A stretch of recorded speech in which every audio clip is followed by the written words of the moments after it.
I Okay. speak to so many Okay. people. Or it was through my friend, but she pulled out and it was more like, listen, you know, listen, when you come on behind the velvet rope, it's the lion's den. A couple of things are going to happen, right? And there's going to be a lot of questions, and your name is probably going to be in headlines. That's just how this works, guys. Yeah, but she's So, coming out now. well, that's what I'm saying. She So wants to tell her story. You need to reach out to her. I did. So like when You well, I reached out to my friend, but like when she reach backed out to out, her direct. Reach out to her direct. I don't even know if I am connected with her on Instagram. I have her number. I'm gonna have to text her. Okay, send me her number because she was gonna and come just on, tell her. and I was very Say nice. Kim will have nothing to do with this. Say it. Kim said that I should reach out to you because she knows that you tell the truth. Like she tells the truth, Kim G. And you could tell her I said that. She tells the truth. You need to get her on, David, but you need to make the call today before somebody else gets her. And I was very nice when she backed out. I said, listen, you shouldn't do this. Like, yes, I'm going to ask you lots of questions. And if you don't really want to go down the RHONJ rabbit hole right now, but she didn't at the time. And I was like, okay, she could answer them. Kim G can answer them. Let her answer them. Send me her number because I put it out to my friend last night. You do it yourself. You do it yourself. You, as a gentleman, as a man, Kim G, I would love for you to do my podcast. I'd love to get your story out. Even Kim D said, you tell the truth. Kim D will have nothing to do with this. She said, you tell the truth, and I need to have you on because I only have people on my podcast that tell the truth.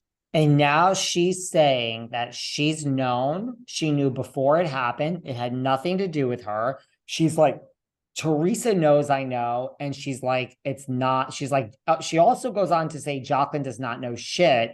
And by the way, Melissa did not do it nor have anything to do with it. I don't think Melissa made a call or anything. I don't. But you know what was telling? This was telling last night. Frank stood up, Catania, and said, I know for a fact that Joe Gorga didn't go down to West Patterson to talk to the FBI. Why did they call him in the first place? They called him to talk about his brother-in-law and his sister. No. Enough said. No. They called him to say, guess what, man? They called him because they thought he might, I don't know. That's all I'm saying. Well, I believe Frank Catania. I know Frank Catania knows he didn't go down, but Frank Catania, I think, doesn't know some of the other things that went on behind the scenes.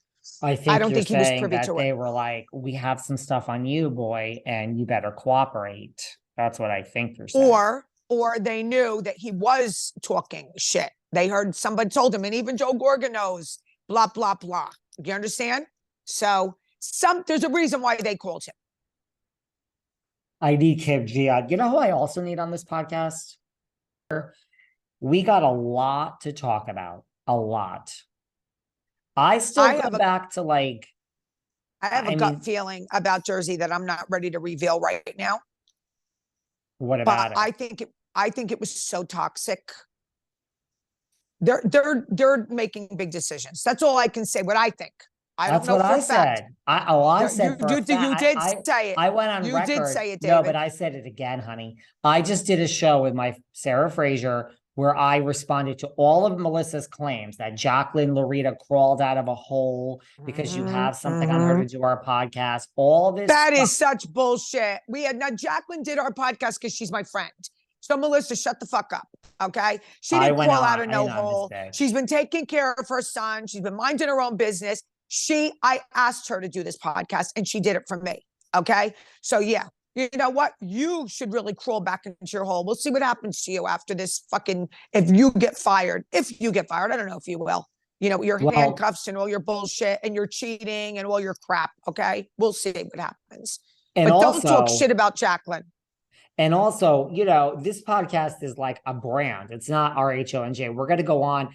What is Melissa going to do on her podcast when she's fired? You have two choices, girl. You could lean into it like Bethany has, and you can sit at home with making $0 on the show and, review the show, which will kill her. I don't even think she can do it. She would have to watch Teresa on the screen and recap it for these lovely people. Or you can go back to, I guess sometimes you have guests on your podcast, but you're a horrible interviewer. She could never interview them. Listen, we don't know if she's being fired. We don't know, but we're just saying if. What would you do with yourself if? What? Let's see. I don't like that she attacked Jacqueline. Please. You did everyone dirty. You did Kathy dirty. You did Richie dirty. You did Rosie dirty. You did Jacqueline dirty. You did everyone dirty, Melissa. So stop being Miss Victim. You did everybody dirty. Everybody, including me. Okay. Everybody. So stop. She's one of those that if she gets fired, like no one's going to feel bad. That's how much she's done everybody dirty. Absolutely. Margaret too. Who's going to feel bad for Margaret? No, I don't think anyone's going to feel bad for Margaret. Margaret did her job. See, that I think differently about Margaret. She did her job. All of a sudden, she's your best friend. No, I don't like her a little bit, but she did her job on the show. Do you understand? She was told what to do and that she did her job.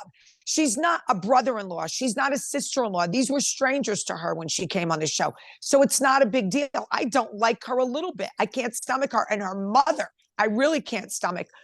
But I'm just saying on the show, she did her job. That's my opinion.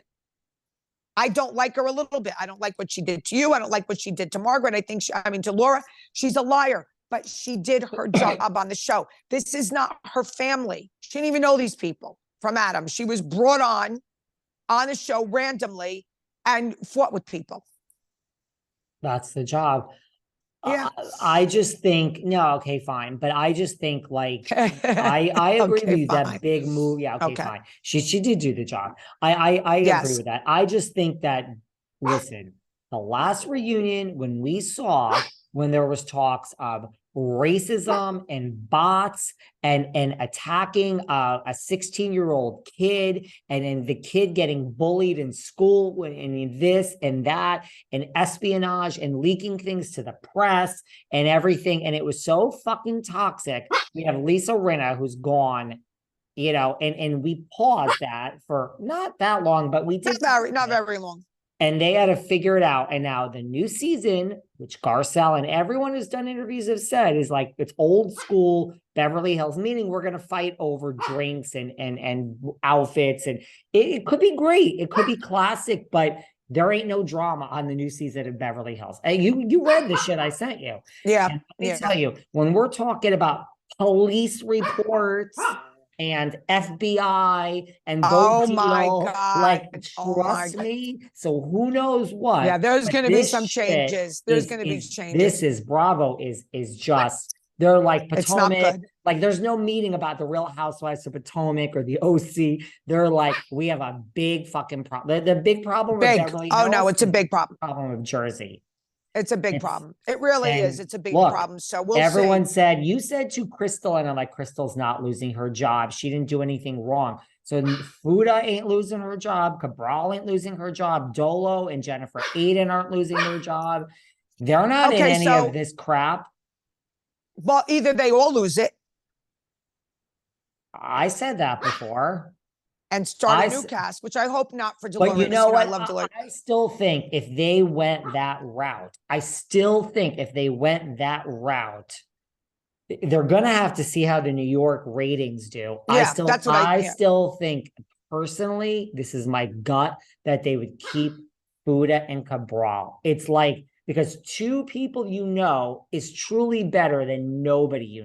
I truly believe that. I agree with that. And I believe like they couldn't keep anybody from New York. They tried to figure it out. And but this is so clear. But you know what, David? But also there's so many unanswered. There's a lot of unanswered questions though. I keep saying that.